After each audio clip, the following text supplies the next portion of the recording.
wakianza kusema kama we ni Mkikuyu uko Narok, rudi venye ulitoka. Wewe Mkikuyu uko Kajiado, usiombe kura hapa, ati mnaambiwa muende mfanye mpangie mambo yenu Murang'a. Sasa mimi watoto wangu watakwenda wapi? Kwa sababu wako na mguu hapa na wako mguu upande huu. Tuache hiyo siasa. In fact, if there is something that has dented, it's a conversation that divides the country between kabila hii na kabila hile.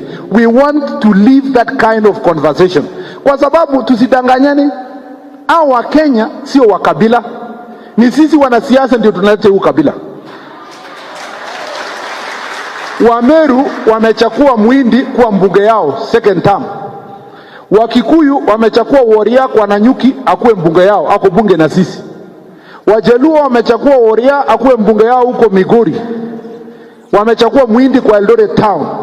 Sisi huko Eldoret tumechakua Muhindi amekuwa mbunge wa Kesesi. Mimi majority leader ya Uasin Gishu ni wa county assembly ni Mturkana. Ngawaje they don't vote in Uasin Gishu. Kenyans are wise, they are not tribalists. It is us leaders who must stop this conversation, their tribalism, and unite the country to take it forward. Na kwa sababu baba yetu ni Uhuru, ndaenda kusema baba huko, tushikane pamoja, tupeleke nchi mbele, tupeleke taifa letu iende mbele. Tuheshimu rais. Kwa sababu tulipopigia kura Uhuru Kenyatta, tulikuwa tunajua kazi yenye tunafanya tulifanya nini. Let's give maximum respect to the president.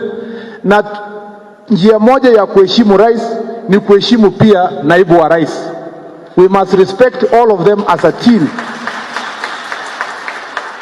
Kwa sababu kuna watu wengine wanazunguka wanasema unajua Uhuru Kenyatta ni mzuri. Yeye kama Uhuru Kenyatta ni mzuri kwa kila kitu yenye aliamua.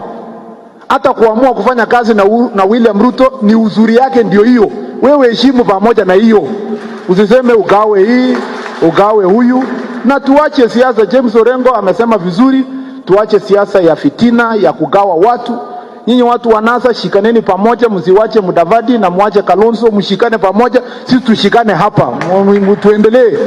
Sera yenu muweke manifesto yenu moja, sisi tuweke yetu. Tuendelee kushindana Jubilee pande huu, NASA pande huu, ndio tuache siasa ya ukabila. Ile yenye mtu anarudi anasema nimerudi kabila yangu, nimerudi upande huu. We want a country where people are united. We in Jubilee will protect President Uhuru Kenyatta's vision and his deputy, and will protect the unity of the country, and we expect our friends in NASA to do the same, so that the politics of the country will be competition on issues, not competition on positions and tribes and all these other things.